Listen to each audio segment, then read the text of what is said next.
قرآن کو اگر کھولیں کسی بھی صفحے پر تو سب سے زیادہ اس میں آخرت کا، جنت کا، جہنم کا ذکر ملے گا. سارا قرآن گویا کہ تعارف ہے اس بات کا کہ موت کے بعد ایک دنیا اور سامنے آنے والی ہے جس کا نام جنت ہے. تو اس کی تیاری کرو. جو تیاری نہیں کرے گا تو وہ اپنے آپ کو جہنم میں پائے گا جو ابدی عذاب کی جگہ ہے. یہ قرآن کے تقریباً ہر صفحے پر یہ مضمون ڈائریکٹ یا انڈائریکٹ آپ کو ملے گا. تو جنت کے تعارف کے طور پر قرآن میں کئی بار یہ الفاظ آئے ہیں. یہاں پر سورہ بقرہ میں 112 آیت نمبر 112 میں آپ دیکھ سکتے ہیں فلا خوف علیہم ولا هم یحزنون. فلا خوف علیہم ولا هم یحزنون. یہ جنت کا تعارف ہے. یعنی وہ جنت جس کا وعدہ کیا گیا ہے قرآن میں اور پیغمبروں نے جس کا اعلان کیا، اس کا تعارف کئی ڈھنگ سے آیا ہے قرآن میں. اور یہ الفاظ بھی کئی بار آئے ہیں فلا خوف علیہم ولا هم یحزنون. یعنی جو لوگ جنت میں داخل کیے جائیں گے تو وہاں ان کے لیے نہ خوف ہوگا اور نہ حزن ہوگا. یعنی نہ تکلیف اور نہ اندیشہ. تکلیف اس کو کہتے ہیں جو آج پیش آ رہا ہو. آج کی تکلیف کو تکلیف کہا جاتا ہے، چاہے وہ ذہنی ہو یا جسمانی. اور اندیشہ اس کو کہتے ہیں جو ابھی آج تو پیش نہیں آیا لیکن ہمیں ڈر ہے کہ کہیں آگے ایسا نہ ہو جائے. تو جنت کا یہ تعارف دیا گیا ہے قرآن میں کہ اس میں نہ تو حال کے اعتبار سے کوئی تکلیف ہوگی اور نہ مستقبل کے اعتبار سے کسی کو کوئی اندیشہ لاحق ہوگا. یہ اتنی بڑی بات ہے کہ اس سے زیادہ بڑی بات اور کوئی نہیں ہو سکتی. ہر آدمی جانتا ہے کہ اس دنیا میں مسلسل طور پر وہ انہی حالتوں میں رہتا ہے. کوئی بھی آدمی چاہے وہ غریب ہو یا امیر،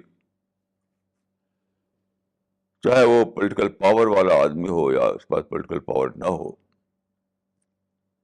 بہت زیادہ مشہور ہو یا ایسا انسان ہو جس کو لوگ نہ جانتے ہوں، ہر ایک اسی میں دو چار رہتا ہے.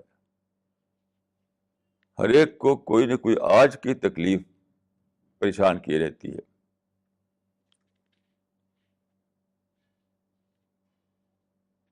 اور کل کا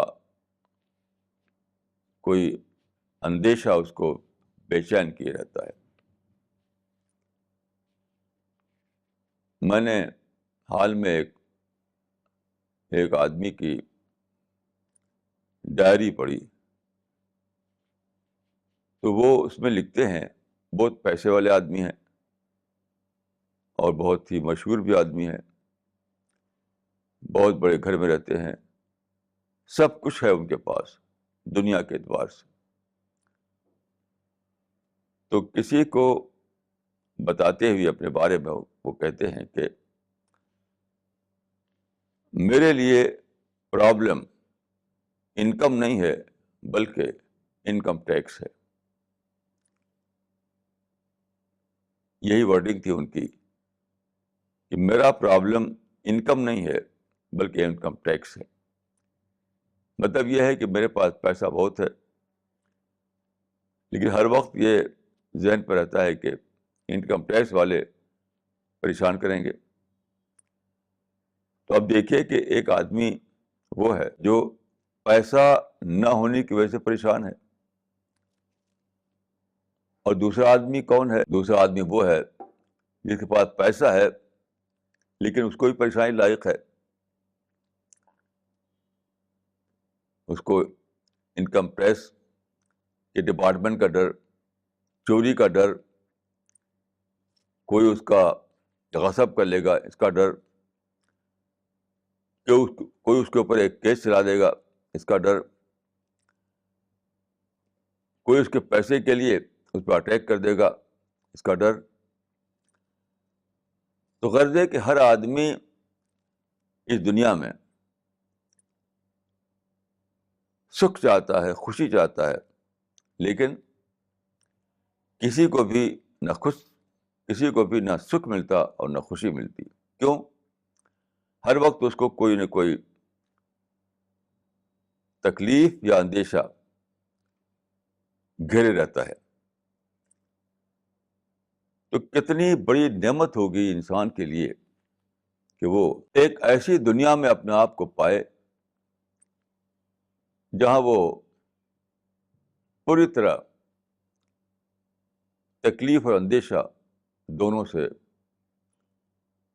بچا ہوا ہو. ایک ایسی دنیا جہاں نہ کوئی ڈس ایڈوانٹیج ہے, نہ کوئی لمیٹیشنس ہیں,